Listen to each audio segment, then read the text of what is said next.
After 4.5 years away from the Octagon, the question that once sounded hypothetical now feels urgent. Can Conor McGregor truly return to elite competition? And if he does, what version of him will step back into the cage? Is this the resurrection of the most magnetic figure mixed martial arts has ever produced? Or the final act of a superstar chasing one more historic spotlight? The answers are closer than they have been in years, yet uncertainty still surrounds every step of his comeback.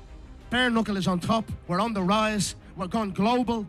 But make no mistake, Hollywood, Florida is our home. And it's always great to be here on Thursday night. You know the song, I've been going up on a Thursday. The last time the world saw McGregor compete was July 10, 2021, at UFC 264 against Dustin Poirier. It was the trilogy meant to settle their rivalry. Instead, it produced one of the most disturbing visuals in modern MMA history. At the end of the first round, McGregor's left tibia and fibula snapped. The break was immediate and unmistakable. Replays circulated globally within seconds, freezing a moment that would define the next several years of his life. Emergency surgery followed, with doctors inserting a titanium rod and stabilizing the fracture with screws. The injury was not just a setback, it was a structural collapse of the very weaponry that had made him famous. By Conor trying to take the guillotine, Dustin got on top and dominated the grapple. Unfortunate that when they came together to both throw, Conor takes a bad step. Recovery proved grueling and relentless. What might take months for most athletes extended into years. McGregor had to relearn balance, explosiveness, and lateral movement. The sharp in-and-out footwork that once set up his signature, left hand could not simply be switched back on. Every pivot demanded trust in a leg that had betrayed him under the brightest lights imaginable. Meanwhile, the UFC machine kept moving. Divisions evolved, new stars emerged. Islam Makhachev consolidated control over the lightweight division, showcasing a suffocating grappling style that redefined dominance at 155 pounds. Alex Pereira captured titles in 2 divisions, reinforcing the era of powerful, dynamic strikers crossing weight classes. Championships changed hands, narratives shifted, yet even absent, McGregor's name never drifted far from headlines. By mid-2024, optimism began to build. And the plan was for him to be out as long as he's been. Well, first problem was that he broke that shin bone. He was recovering from that. McGregor was officially scheduled to fight Michael Chandler during International Fight Week in Las Vegas. The buildup had been simmering for more than a year. The two had coached opposite one another on The Ultimate Fighter, trading barbs and promises. Chandler waited patiently, restructuring his career around the opportunity. The anticipation was enormous. It felt as though the sport was about to witness the long-awaited resurrection. Then, just days before the event, McGregor withdrew after suffering a broken toe in training camp. The card was reshuffled in chaotic fashion. Fans who had circled the date on their calendars were left deflated. The return was postponed yet again. Was it merely unfortunate timing, or a sign that the road back would never be straightforward? So are we at a point here where Conor McGregor may never fight for the UFC? Can you say that? If you had loads of money. The situation grew more complicated in October 2025, when the UFC's anti-doping program announced that McGregor had accepted an 18-month suspension for 3 whereabouts failures. This distinction matters. It was not a positive drug test. It was not a banned substance violation. Instead, it was a procedural issue involving missed location updates for random out-of-competition testing. Under the policy, 3 such failures typically result in a 24-month suspension, but cooperation reduced McGregor's penalty to 18 months. The suspension was applied retroactively from September 20, 2024, and is scheduled to expire on March 20, 2026. That date now sits just weeks away. With the end of the suspension in sight, the final barrier is no longer medical or regulatory. It is contractual. UFC President Dana White has been transparent about the layered complexity surrounding McGregor's comeback. He has repeatedly emphasized that the initial shin fracture extended the layoff beyond anything originally anticipated. Conor McGregor has never done anything even remotely close to that. It's the exact opposite. When it's time to dig in and get to work. But he has also acknowledged another factor that cannot be ignored. McGregor is no longer fighting for survival or financial stability. Wanting to re-sign him to a longer contract? Conor McGregor has probably been one of the best business partners we've ever had. His success outside the cage, from whiskey ventures to entertainment projects, has secured generational wealth. White has candidly observed that once a fighter reaches that level of financial comfort, hunger can change. Training at an elite level demands sacrifice, monotony, and pain. The question is not whether McGregor can fight, but whether he still feels compelled to endure the grind required to compete with hungry contenders who have nothing else.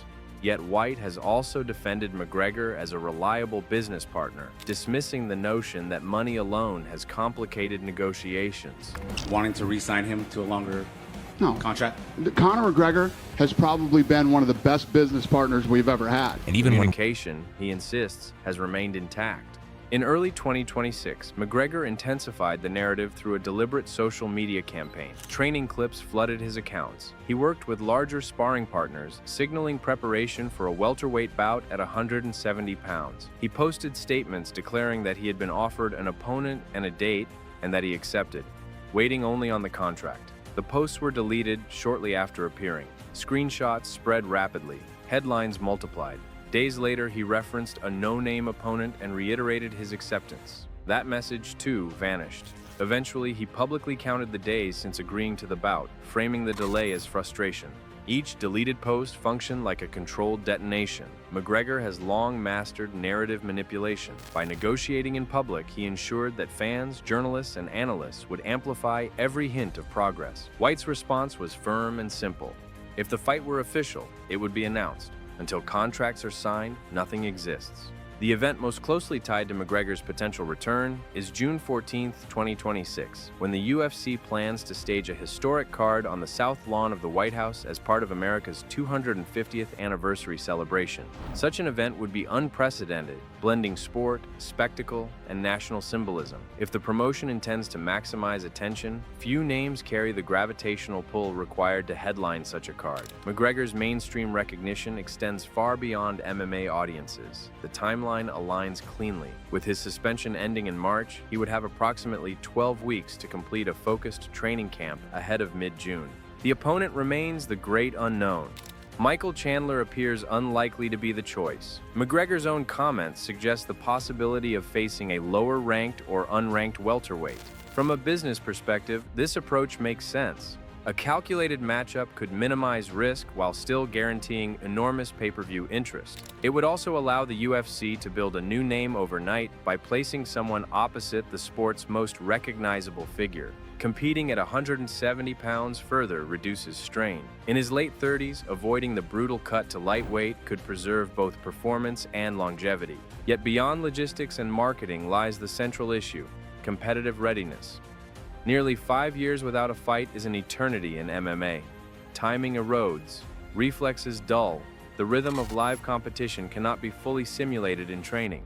Meanwhile, the sport has accelerated. Defensive striking is more nuanced, grappling transitions are smoother, conditioning standards continue to rise. Can McGregor's precision and composure survive that evolution? There is also the psychological dimension. There's no lack of communication, not at all. You know where Conor is tonight? Probably at a bar. No. He's in New York City for the premiere of Roadhouse. He has obligations right now to promote this movie. So he's been flying all over the world, going to all the premieres of this launch of this movie. McGregor built his empire on confidence bordering on prophecy. He predicted outcomes and delivered spectacular knockouts. But long layoffs introduced doubt, even for the boldest personalities. Does he still carry the same internal certainty? Or has time away reshaped his relationship with competition? If he returns and delivers an emphatic victory, the implications are enormous. Title conversations would reignite instantly. Promotional momentum would surge. The narrative of resilience and reinvention would dominate global sports coverage. A triumphant performance on a White House stage would cement one of the most extraordinary comebacks in UFC history. Conversely, a decisive defeat could mark the irreversible closing of an era. At this stage of his career, there are no gradual rebuilds. The spotlight will be blinding and the margin for error minimal. As of now, the situation stands at a crossroads. The suspension ends March 20th, 2026. McGregor is visibly in training at SBG Ireland. He claims to have accepted a fight offer. Dana White confirms negotiations exist, but has withheld official confirmation. The White House card looms as the symbolic and logistical target. The only missing element is ink on paper. We've got an after party. We'll play that. We'll for sure play that at the after party. But Thursday night fights, and what a night of fighting action. You know, we deliver. Bare knuckle delivers. There's no chance of a boring fight in bare knuckle. Even After a nearly half a decade defined by injury, cancellation, suspension, and speculation, the moment of truth approaches. The world of MMA watches with anticipation and skepticism in equal measure. Can Conor McGregor defy time, rebuild his body, and rediscover the hunger that once propelled him to championships in 2 divisions? Or will the comeback serve as a reminder that even the most electrifying eras eventually yield to history? In the coming weeks, clarity will arrive. Contracts will either be signed or silence will stretch further. Until then, the sport hovers in suspense. McGregor insists he is ready. The UFC insists it will announce when the deal is done. And fans everywhere are left wondering whether the Notorious era is about to ignite once more, or whether its brightest moments have already passed into legend. Thanks for watching. Don't forget to like and subscribe to our YouTube channel